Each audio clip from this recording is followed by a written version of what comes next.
Today's talk is on, is addiction a choice, a disease, or a morality issue?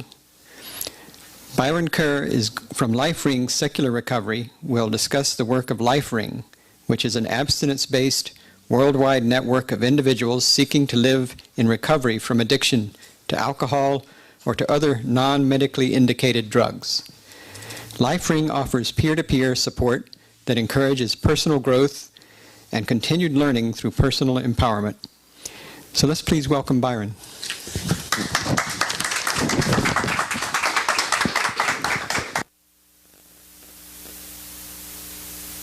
Thanks. Thank you.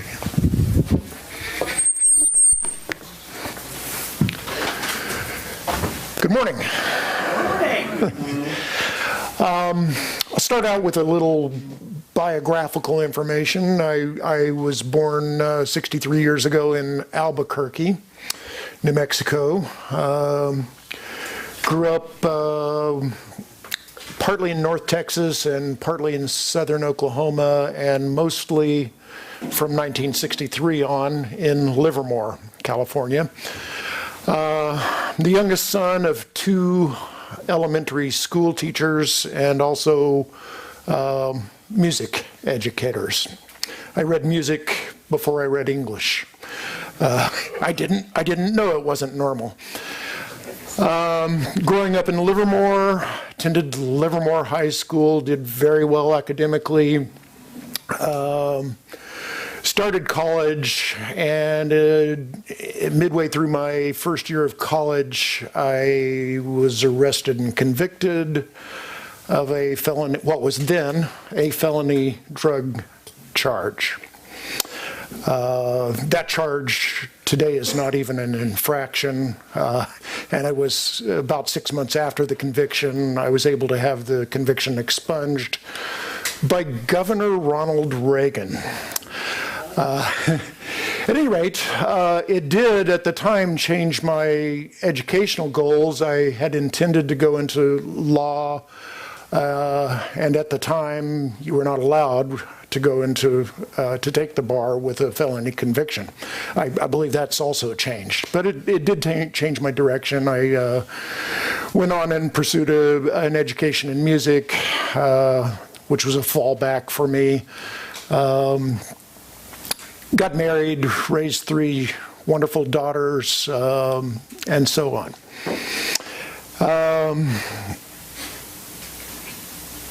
At a certain point, I recognized that I had a severe problem with substances, primarily alcohol. I had moved away from all of the street drugs due to the marriage and the kids and the mortgage and all of that, but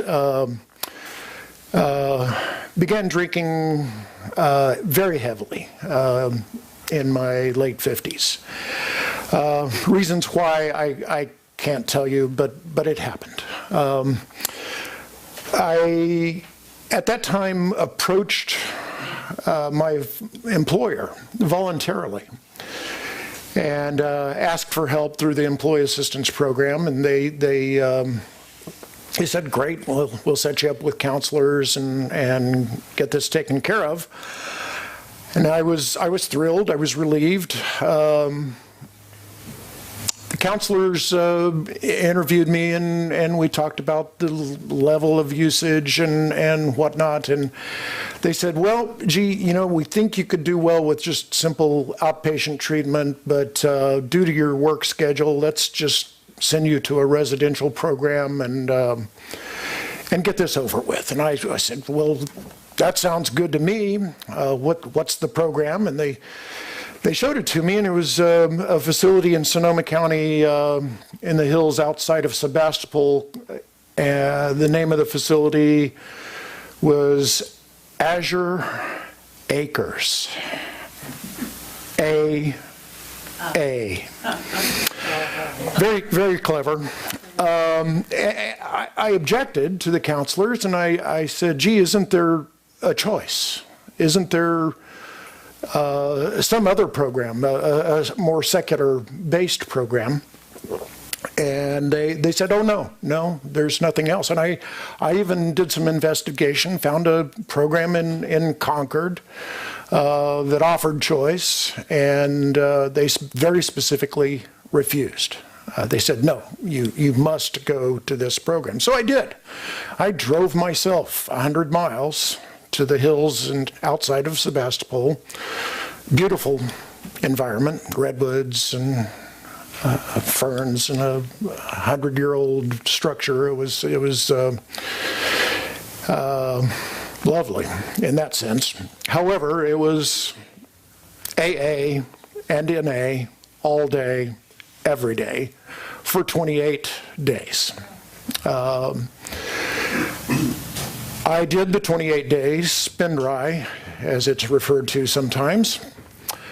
I remained sober for maybe 100 days after leaving. Did not get sober and remain sober until maybe a year later. My best friend kicked me in the ass and said, you need to do something, I don't care what. So I did. I made the commitment to myself to get and stay sober. I was aware of LifeRing as a secular support option, but became very active at that point. I had also, at that time, decided to begin a new career and pursue a new educational goal in that regard. Ironically, I moved back to Sonoma County and pursued a culinary education to pursue a new career in that field. Moving up there early in sobriety, I saw as being a challenge because the only support available was 12-step support. So I started a LifeRing meeting. And then I started another and another and another. At this point, I don't recall how many LifeRing meetings I started in Sonoma County. About 4 years ago, I said to the folks in Sonoma County, I'm leaving you. I've fallen in love, and I'm moving away, and you're on your own. And they've done just fine without me. So it's a thriving community up there. I began starting LifeRing meetings in Santa Clara County, and have encountered enormous institutional resistance to choice in Santa Clara County. Sonoma County, I encountered some, but was able to overcome it by establishing dialogue with authorities and the treatment professionals and the treatment world. Santa Clara County has been substantially different, and I'll elaborate some more, but enormous resistance at all levels. At any rate, about LifeRing, let me start back at the choice. LifeRing is we many times, quite often, call ourselves LifeRing Secular Recovery. There's been debate over the name in several regards. We offer support. The recovery is up to the individual. So I kind of don't like the word recovery, but it's there. Secular also causes challenges. The word is misunderstood. It's quite often confused with sectarian, which is the opposite, almost. But we do feel it's important to include that word at times, just to convey the meaning that we are non-religious. We view ourselves as either an alternate or a supplement to 12-step programs. We don't make any demands that an individual in recovery becomes a life-ring true believer. If an individual finds some value in 12-step programs, you're still welcome in Life Ring. We don't condemn 12-step programs. If you find value there, that's fine.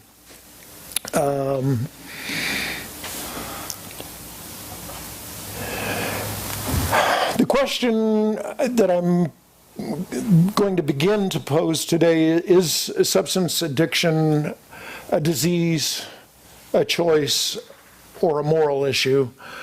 To start, I don't like the question, but it's frequently asked. The treatment world tends to try to use the disease term because that opens up the insurance money door and enables them to tap into a huge amount of funding. I'm not going to dispute the disease concept, but I certainly have questions about it. I don't believe it can be compared to classic diseases such as cancer or diabetes or any of those. Is it a severe behavioral disorder? Absolutely. That doesn't diminish in any way its importance as a problem in society. And likewise, I don't believe addiction is entirely a choice. There are other environmental factors that could lead a person into addiction. I don't believe anyone chooses to be an addict. They choose to use the substance initially, and the addiction follows. A moral issue, certainly it can be argued that addicts engage in immoral acts, and it may be related to their addiction, but is the addiction itself a moral issue? Again, I don't have an answer, but I think it's a valid question. Many of those questions, I recently read a book entitled Addiction, a Philosophical Perspective, written by Candace Shelby. Candace is a professor at the University of Colorado in Denver. She's also a longtime Life Ring participant member. Her perspective is that those questions that I asked in the previous screen are both irrelevant and relevant. Addiction is all three of those things at the same time, and the level at which an individual may be addicted, all three of those are a factor. There is a disease element, there is a choice element, there is a moral element.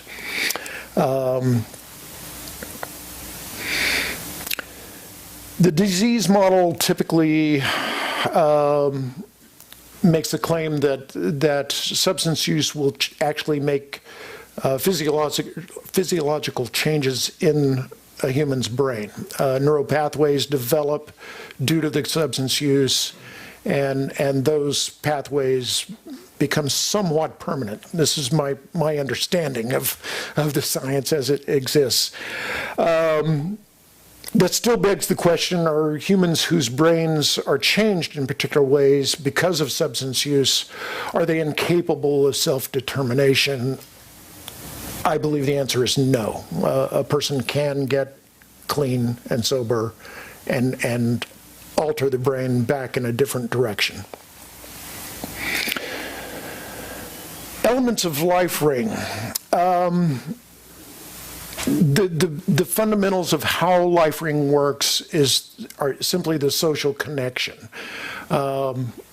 We liken an addict's self to a survival instinct. Every individual has that instinct to survive, and we label that your sober self. The social interaction in the meeting environment is what we believe will strengthen that sober self and enable someone to maintain sobriety. LifeRing's 3S philosophy is we are, number one, sober, number two, secular, and number three, self-directed, self-empowered, or self-help. By sobriety, we mean abstinence from alcohol and other non-medically indicated substances, drugs. By secularity, we mean that your beliefs regarding spirituality remain your private business. We don't care if you have spiritual beliefs. I would personally encourage you to embrace them even. If you don't, that remains your private business. We just simply focus on sobriety. By self-help or self-direction or self-empowerment, we mean that, for example, in the case of someone that does maintain a spiritual belief system, the power to get and remain sober is still the self. There is no external force that's going to make you sober. Our meetings, our most common format for our sobriety meetings is, how was your week? We focus on the immediate past, the current, and the immediate future, as opposed to, we try not to focus on drug-alogues or drunkalogues, war stories from how far down you went. That doesn't help anyone moving forward is kind of our view. We call the facilitator of our meetings a convener, just simply meaning that's the person that brings the meeting together. We welcome conversation throughout the meeting, positive feedback, questions. We avoid specific advice in the sense of you should do this or that. Statements such as, I feel this is what worked for me, are welcome, but specific advice is never welcome.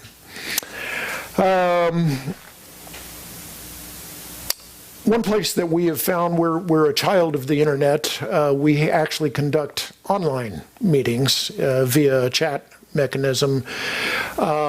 Many people have found extreme value there because of the anonymity issue. You can remain obviously completely anonymous online. And it seems as though women especially identify with that because they can avoid the, in the 12-step world, there's something frequently called the 13th step, and that involves essentially predators trolling for a partner in a sobriety meeting. So the online environment has proven very important for security reasons as well as anonymity reasons.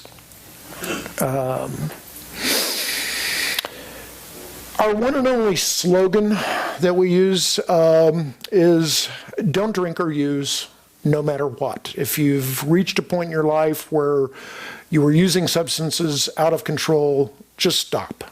We're not professionals, we're not scientists. Moderating or using in a controlled way obviously hadn't worked for us. So abstinence is the easiest answer. If you're seeking to moderate, we're not going to condemn that, but we will refer you to someone that supports that approach. I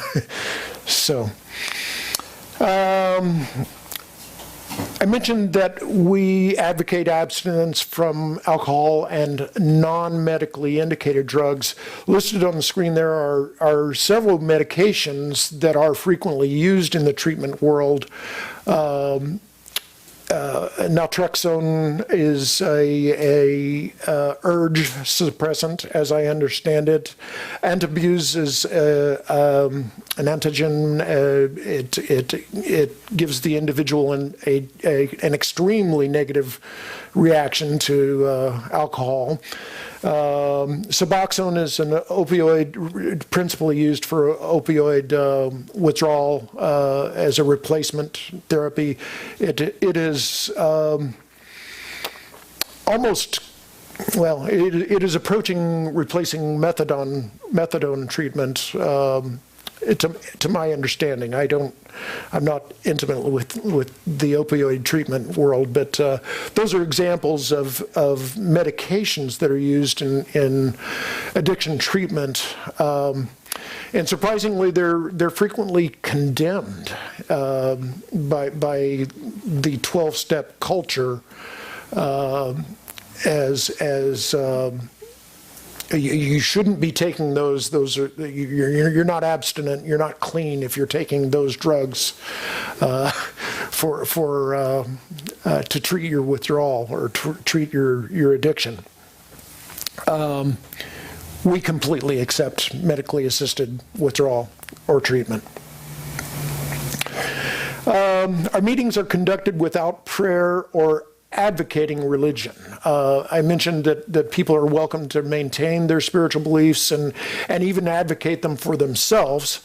Where we draw the line is advocating to others. In other words, I have spirituality as part of my recovery, you should too. No, you're welcome to keep your spirituality and embrace it even, but advocating to others is where we kind of draw the line. We encourage people to also seek the support of, in addition to the group members, your family and friends, as opposed to a higher power or God or that sort of thing.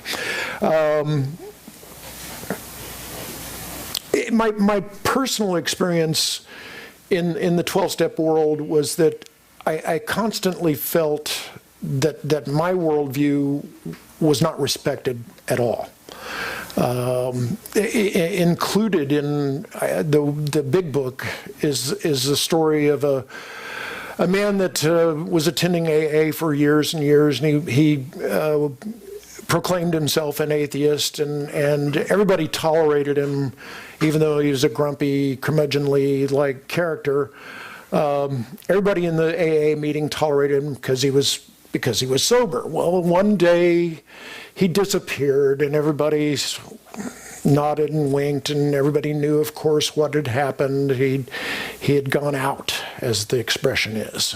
And sure enough, a year later or so, he turned up in someone's attic, and he found God and got sober again and lived happily ever after. And those stories are prevalent in that world. And I always found it offensive or disrespectful, at least, to my worldview. Hopefully in Life Ring, the participants respect all worldviews. It is unrelated to sobriety in our view. We avoid being anti-AA as much as I've expressed myself about my personal feelings. If someone else finds value there, I do my very best not to condemn their pathway.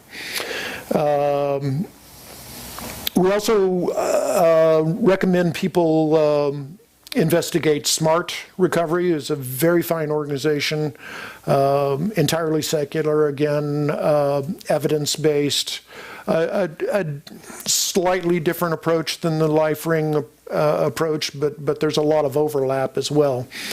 And Women for Sobriety is actually the oldest secular support organization for women in recovery, and they have now started a Men for Sobriety. I believe they have a few meetings in Canada. I'm not aware of any in the U.S.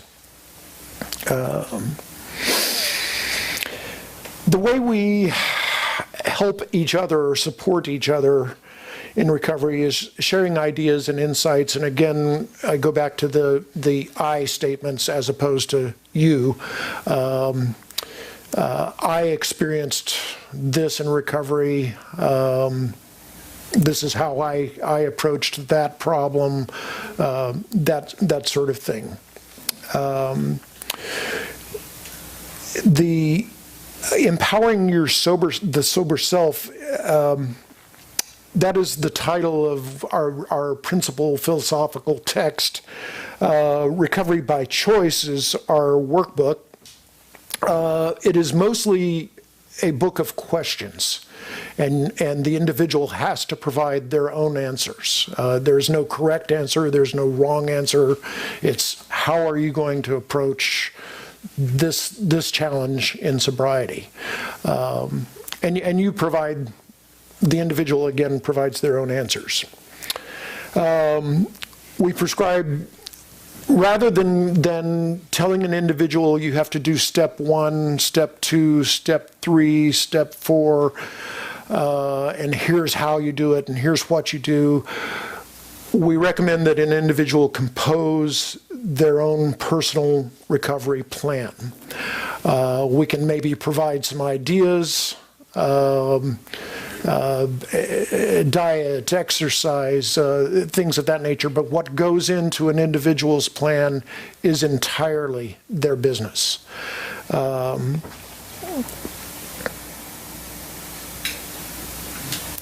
Our meetings, for example, in this facility, we sit in a circle. The meeting facilitator or convener, as we call them, does not sit at the head of a table with a gavel or and has no specific authority. They simply turn the lights on and start the conversation. The most common, again, is how was your week? We ask, did you encounter any successes or challenges last week regarding your sobriety? And do you foresee anything coming up in the next week that may be a challenge, a holiday, a birthday, something that was previously a trigger, and what is your plan for how to work through that, work around that, work over that? Occasionally we will choose a specific topic surrounding sobriety and hold the discussion around that exact topic. And also our workbook, we have some workbook meetings, and those typically will occur in a residential treatment facility. And the reason we do that in a treatment facility is part of their daily routine in a treatment facility is a check-in. How are you doing? How's it going? And that is so similar to our how was your week format that we try to change it up for that audience specifically. We exchange phone numbers and emails, but we do not encourage if you're familiar with the 12-step world, we do not encourage specific sponsors. A sponsor is an individual also in recovery that is your personal guide or mentor in recovery, and there's nothing wrong with that, but it does allow for abuse of power on occasion, and we try to avoid all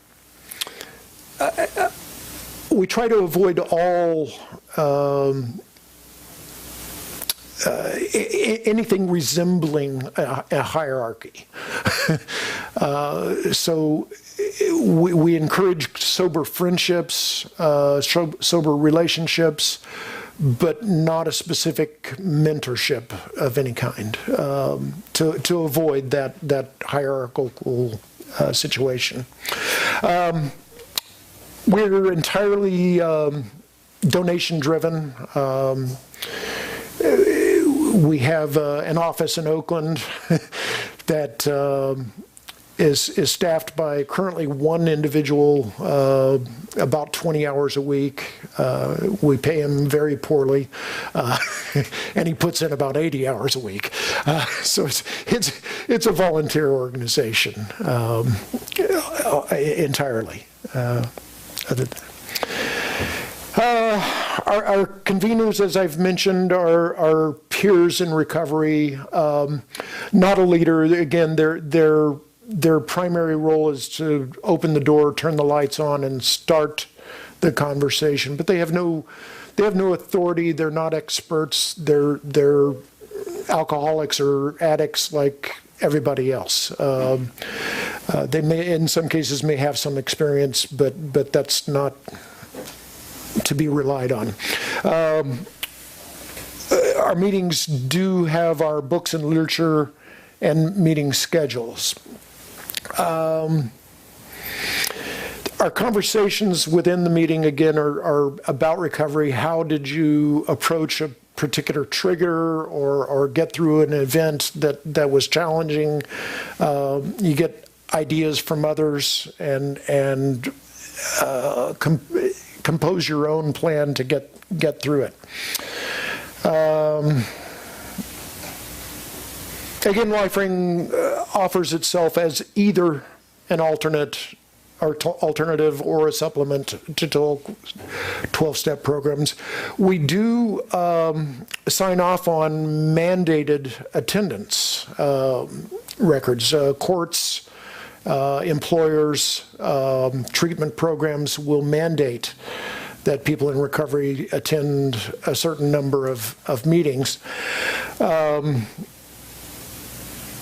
Ironically, all of the attendance sheets that I have seen say very specifically AA or NA. And the person that is supposed to sign off is referred to as the secretary, which is a 12-step term. At any rate, in Santa Clara County, there are currently 3 LifeRing meetings per week. There are also 3 SMART meetings, and I believe there's 1 Women for Sobriety meeting per week. By contrast, with just AA and NA alone, there are well over 1,000 12-step meetings per week just in Santa Clara County. Just in Santa Clara County. So we constantly are up against going back to the situation where an individual is mandated to attend sobriety support meetings. Many times the authority in question will mandate 90 meetings in 90 days. They can't do that in a secular program. So you are essentially forced into what every court in the U.S. that has ever ruled on this has ruled that 12-step programs are inherently religious. So an individual in that situation is automatically coerced, compelled, or mandated into an inherently religious program. I have worked very, very hard for a good portion of a decade at this point to get that changed, and that's one of my life goals at this point, is to allow online meetings to fill in that gap, to be allowed to establish the meetings in government-sponsored facilities. It's a huge challenge. I am almost able to announce that we will be starting LifeRing meetings at Elmwood Correctional Facility in the very near future. It's taken, just to give you an example of how difficult it is, it's taken 4 years.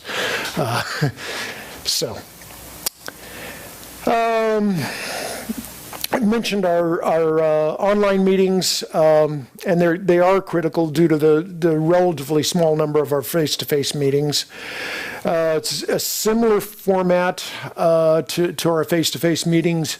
There are advantages and and disadvantages to online meetings. One of them being the same. You obviously don't have nonverbal communication. That can be both both an advantage and a disadvantage at the same time. The secure aspect of it is what appeals to many people. Again, women especially seem to prefer online meetings for this personal security reason. Some of the resistance we've gotten from the courts in that regard has been entirely bogus. And the American Humanist Association has been very, very helpful, especially here in California. They've been helpful in Orange County, especially on a couple of different cases. The Apignani Humanist Legal Center has taken on cases for 2 different individuals in Orange County who are being mandated into 12-step programs and not allowed choice. In addition to the online chat meetings, there are blogs, bulletin boards, and email lists, and in addition. I mentioned our books that we have. Recovery by Choice is a workbook. Again, the individual fills in their own program. How Was Your Week explains our convener's role, but it also has an incredible amount of very valuable recovery information. And Empowering Your Sober Self is available on the table back there. It explains really the fundamentals of what LifeRing is and our approach to recovery. All 3 of those books were composed by Martin Nicholas, who likes to call himself the co-founder of LifeRing. Everybody in the organization knows that he was the actual founder. Marty, about 5 years ago, did, I think, the single greatest thing for the organization he could do, and that is he retired.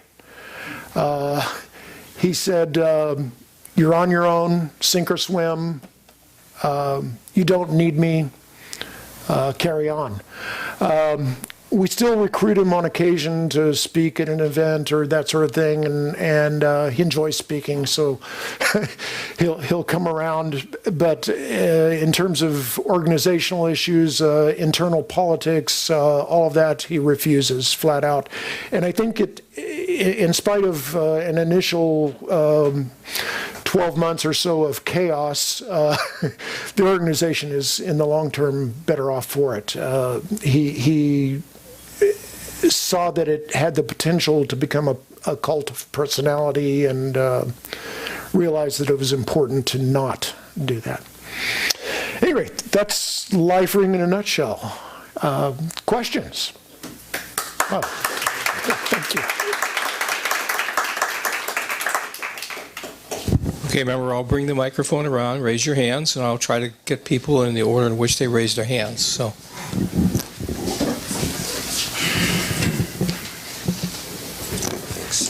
hello, thanks for the talk.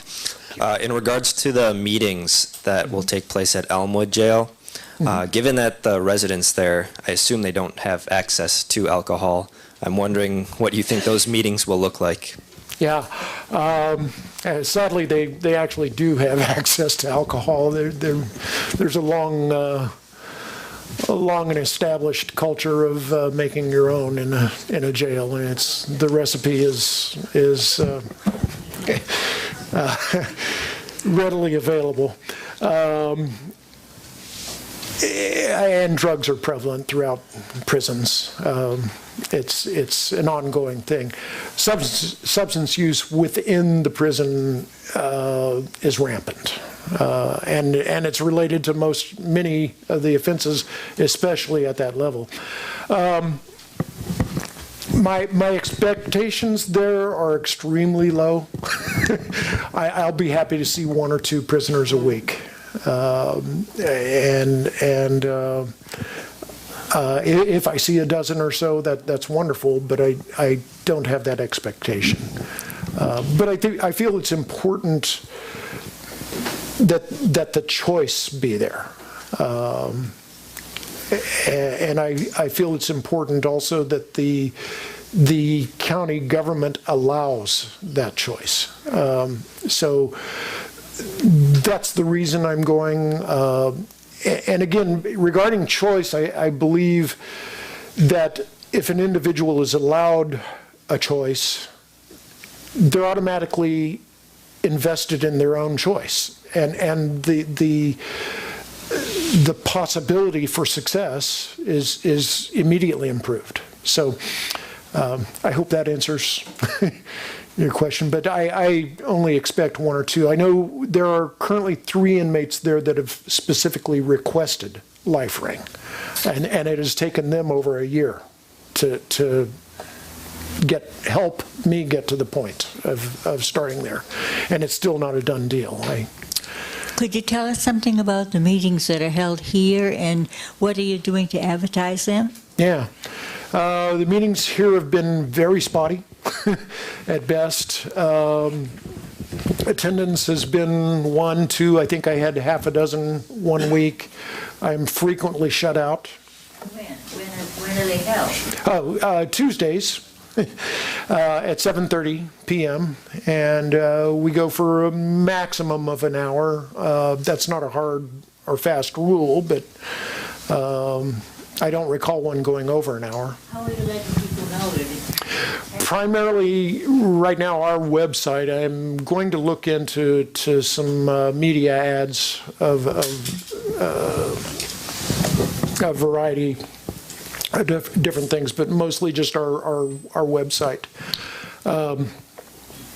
I have been in touch with the Superior Court of California for Santa Clara County and asked that they list us. They said, well, you don't have anything going here. I said, well, yes, I do. There's 3 meetings per week. And they begrudgingly said, well, okay, we'll list you. But so far, not a single person from the court system has been referred. Byron, when Yes. someone says something and they don't have the mic, they shouldn't be talking when they don't have the mic. But when they do, would you repeat the question? Sure. I was wondering about whether you do get anyone referred to life ring by the courts, and if so, who signs the attendance sheet? Has that problem come up, and how have you dealt with it? Yeah, well, in Santa Clara County, thus far, the answer is none. Referred by the. But elsewhere? Yeah, elsewhere, yes, we do sign off for their attendance, and the courts do recognize it. That's kind of a mixed bag. I'm not sure mandating someone to attend a meeting is good public policy in the first place. But so long as they are mandated, they need to be allowed the choice, and we certainly provide that. But the convener, I assume, would be the one to sign it off? Yes, yes. Okay. The other question I had was whether there's as much anonymity at life ring as there is in AA. I've taken someone there once and made the mistake of referring to them by their full name. And Yeah. chastised. It's the individual's choice. We encourage people to introduce themselves by their first name. If they choose to share their entire name, that's fine. We don't scold anyone. But the level of anonymity is up to the individual. I don't really care. I'm out there. But if an individual does care about that for themselves, they're entitled to every bit of anonymity they're desiring. Yes, I can sympathize with your problems with the word secular, being universally misinterpreted. Yeah. And it almost seems like that's a word you should drop because, nobody understands what it really means. I would suggest religiously neutral as a replacement, and using the phrase evidence-based, which is sort of a medical thing. So the combination of evidence-based, religiously neutral, I think, would be a good replacement for secular. What do you think about that? I like those approaches. Also, using the word religion opens up another can of worms. So it's I wish we didn't have to address that issue at all, but we do.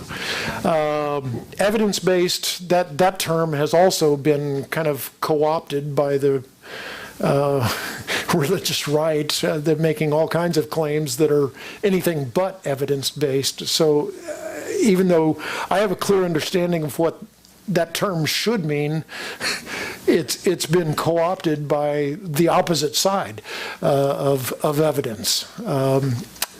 So yes, it can be used, but it's lost some value maybe.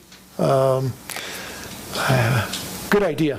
But our corporate name is LifeRing Incorporated. It does not use the secular word. We use the word secular to attempt to communicate that we are religion neutral, but that word is misunderstood. So. I just wanted to expand on what Byron talked about a little bit. I've been a member of AA for 25 years, and there's a judge in our men's group who has sent thousands of people to AA, and he will not give them choice. And that's very unfortunate, because I've seen too many people just leave, never to come back, or they're just playing the game. They don't want to be there in the first place. But it's unfortunate there isn't choice, and that's what Byron's up against, a judge right here in Santa Clara who only believes in AA. And choice is something we definitely need in our recovery community. Thank you. Yeah, and regarding that issue, the law, by way of precedent, is very clear. What judges are doing at the local level is illegal. It's clearly illegal. But the only person that can address the issue is someone that has standing, and by standing that means you're in the criminal justice system being processed through as an offender of some sort. You're facing sentencing, you're facing parole, you're facing probation. And in that situation, if you're under that duress, are you going to press for your rights? No, it doesn't happen. So and I cannot go to this judge here in Santa Clara County and say, you're breaking the law. I can't do that for a number of reasons. But I have no standing. I cannot sue the organization. It would be unwise from a PR point of view for the organization to sue, even though they're clearly being harmed. So it's a very touchy issue. It's a situation. I hate to use this comparison, but I don't know a better comparison. I mentioned I grew up partly in southern Oklahoma.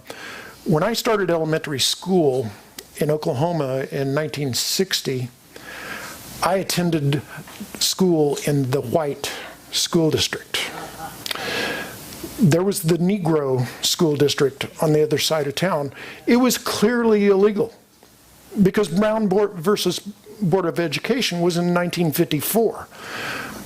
Integration didn't even begin to take hold in the U.S. schools until the mid-'60s.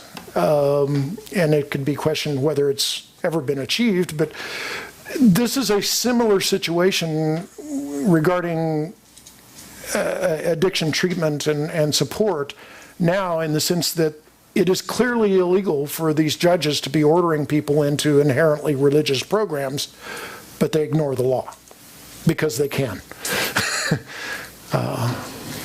Hi. In terms of evidence-based, yes. Because obviously people self-select to come to LifeRing or AA. It's very hard to do the right kind of clinical studies. But has LifeRing been included in any studies that you could refer us to? There is one ongoing. Right now, it's being conducted by the Alcohol Research Group, which is under the Public Health Institute out of Berkeley. And we have some baseline data and 1 year mark data. I'm somewhat disturbed by it because the preliminary indications are that LifeRing is exceptionally good. And the reason I'm disturbed by that is I don't feel that our methods are necessarily any better. I think that we look better primarily because the individuals that chose LifeRing sought us out. So they were already invested in finding a way, finding somehow to maintain their sobriety, and so the study I think has some inherent flaws. Even though we look really good, I'm not encouraged by it. Yeah, well, I agree with you. This is the biggest problem in looking at addiction recovery and comparing modes of intervention, because people self-select to stay home and speak to Jesus too. Yeah. And that works for them, and it works for them. You know. But I'm very interested in us getting the evidence that says that this is equally good. But with regard to social justice issues, is there anything that humanist groups like ours or other humanist groups could do to help you make a broader impact within Santa Clara County or anywhere else? Actually, I mentioned earlier, the American Humanist Association has been extremely helpful. It's been really the only organization that's been supportive of that issue. And this goes back, I began working with the AHA on this issue 5 years ago in Sonoma County. Bill Burgess was the lead in the Appignani Humanist Legal Center at the time.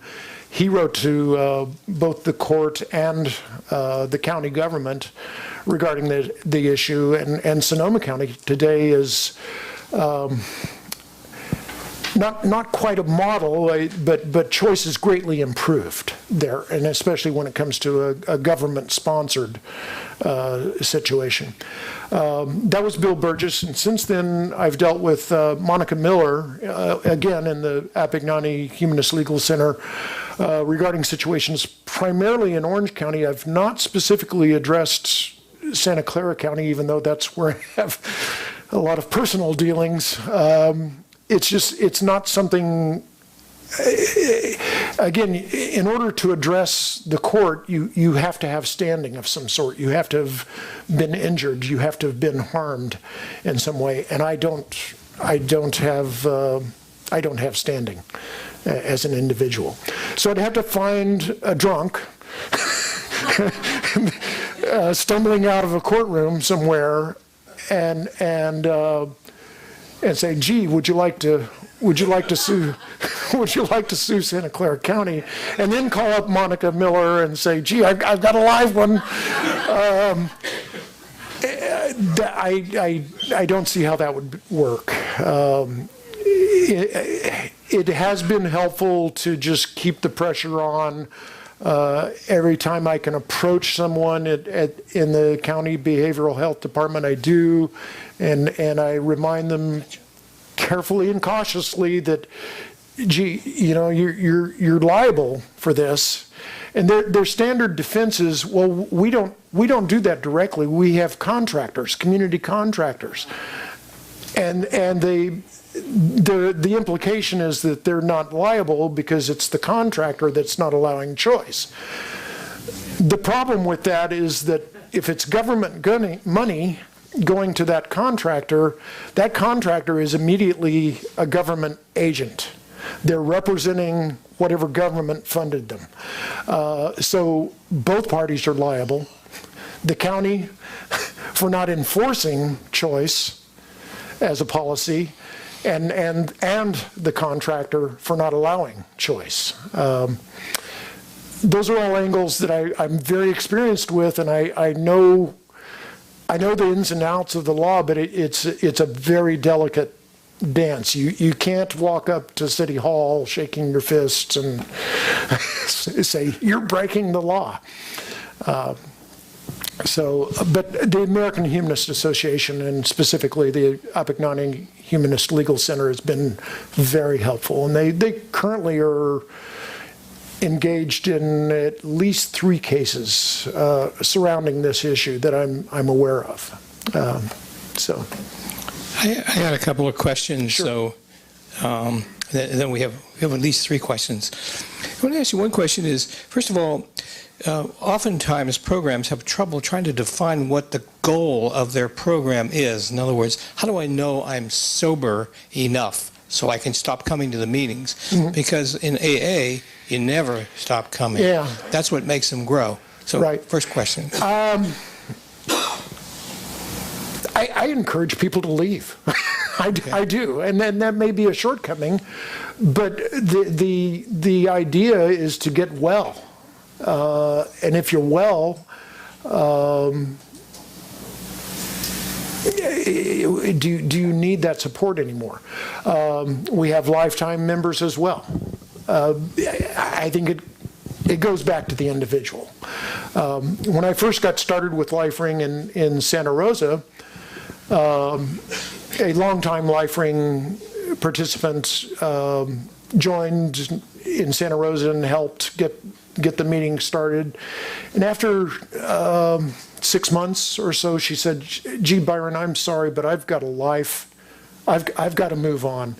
And she's a scientist with the EPA. I don't know exactly what her role was with the EPA, but she had a life. She moved on. About a year after that, I was in a bind, I think surrounding the holidays, needed somebody to fill in. I gave her a call, and I said, "Gee, can you help me out just this one night?" She said, "Yeah, sure." She came in, she helped out with the meeting, and said goodbye again. I didn't see her again for at least another year. She's sober, she's happy, she's fine, and that's the goal. If someone wants to remain active, I remain active. I don't think I need LifeRing support for my own sobriety at this point. I remain active largely because I'm pissed. I wasn't allowed choice in my own recovery, and one of my life goals is to make sure I can allow others choice when they need it. Yes. Arthur Jackson here. The thing you state about maybe having access to Elmwood, to my mind, sort of opens up the questions that, I don't know, Debbie raised, or whoever the point of the legal thing.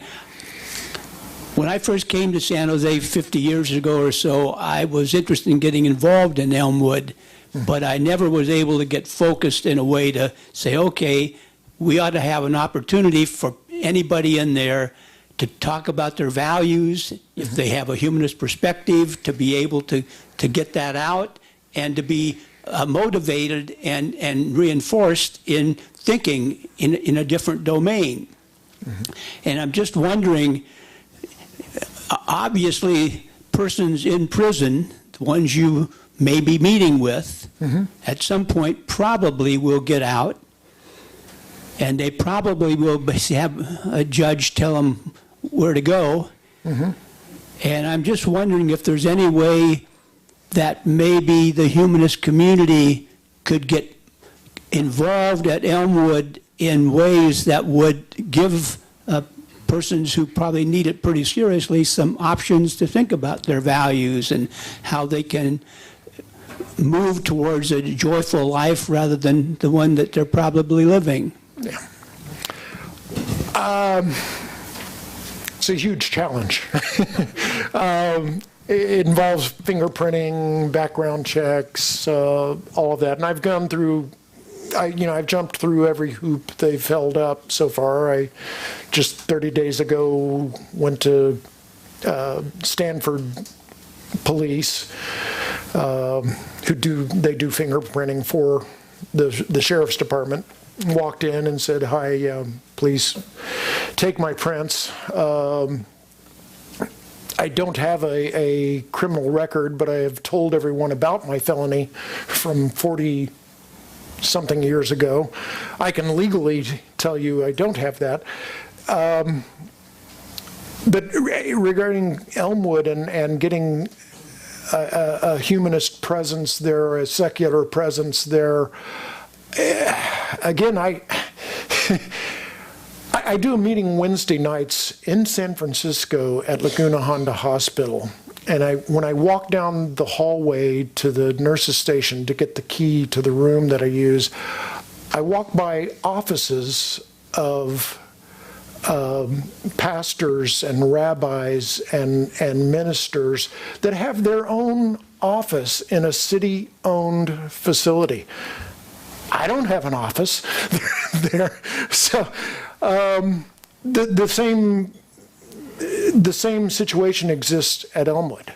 There are religious leaders that have private offices on government-owned property at the correctional facility, and I'm not being allowed in, even though I'm knocking on the door for 4 years. So.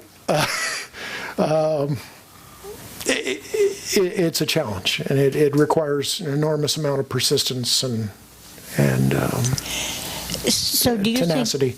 Do you think citizen petitions about the situation of the lack of choice would be helpful, and who should they be addressed to? Possibly. Who should they be addressed to? The local court system is not a local agency. The court in Santa Clara County is the Superior Court of California for Santa Clara County. So if you address it to county government, they're going to say, "Oh, that's a state issue." But if you address it to the court as a state agency, they're going to say, "Well, the policy is written by the county."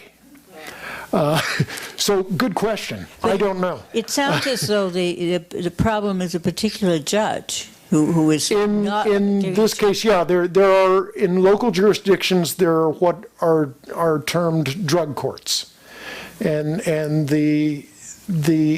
it's a wonderful concept. We want to rehabilitate these folks instead of putting them behind bars.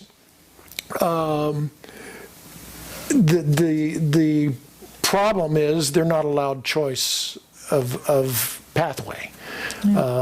It's exclusively 12-step, which is a fine organization, but individuals are not allowed choice. But that's by the choice of that one particular judge. Correct. So certainly if people made it known that they didn't, how many people are now secular? You don't think so? Judges, I don't know that I'd encourage it. Okay. Because judges are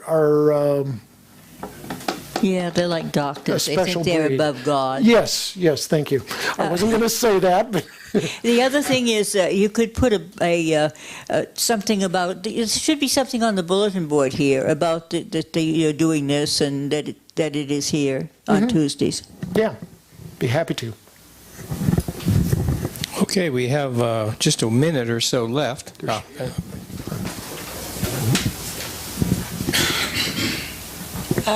There are some churches, like the Unitarian Universalists, that have a lot of people that come to their services and whatnot. And they would probably, they're of the type of people, as far as we know, that would give you meeting space in their place, that would inform their congregation about you, et cetera, et cetera. We've actually had an extensive amount of success working with UU congregations. Part part of the challenge there, the historic one in downtown San Jose, there actually has been a little bit of resistance because there's a longtime member of the congregation that's a. Yeah, thank you. I was. But that's a one-off case, and other congregations are certainly a possibility. We actually, our founding Congress 20 years ago was conducted at a UU retreat in Florida. Our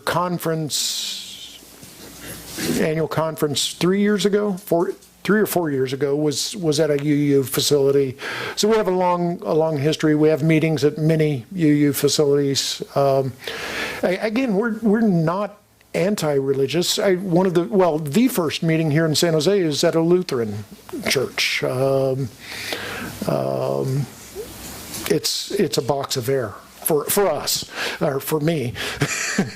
So, but yeah, the UU folks have been very open in most cases. Yeah.